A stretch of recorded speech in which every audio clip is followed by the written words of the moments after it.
Hello mga ka-journey. So yan for today's video. Yan, wala akong ibang maisip na lutuin kundi etong paborito nating magluto tayo ng bihon, and syempre lalagyan natin ng Baguio beans or Kentucky.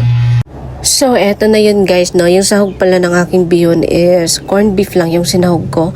And then Baguio beans. So, ginisa ko lang siya sa normal cook, no? Kung paano kayo magluto ng bihon, ganun lang din yung proseso. So, hindi ko na siya na-video. Kanina kasi wala akong taga-video. So, ayan. So, andyan na lahat. May timpla na yan. So, hinalo-halo ko lang siya hanggang mag-dry konti. And pwede na siya. So, eto na nga, ready ng ating lunch. So, binigyan pala ako ng auntie ko ng salad na puso ng saging. And syempre, yung bihon natin. And of course, may Del Monte juice tayo. Nilagyan ko siya ng maraming ice para hindi masyadong matamis. Hello mga ka-journey. So now, let's eat. So, ang sarap ng pagkain natin. Meron tayong bihon with short bean and syempre may salad na puso bigay ng auntie ko siya. First bite.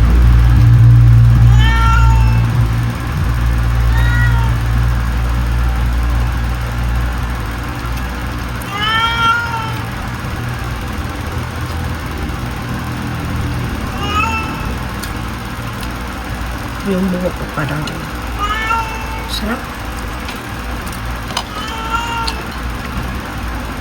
Salad na puso.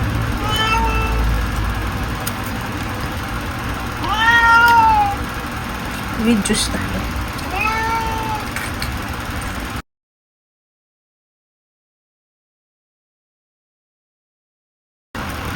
Okay naman pala yung juice. Lagyan ng tubig. Pwede mo siya lumakas.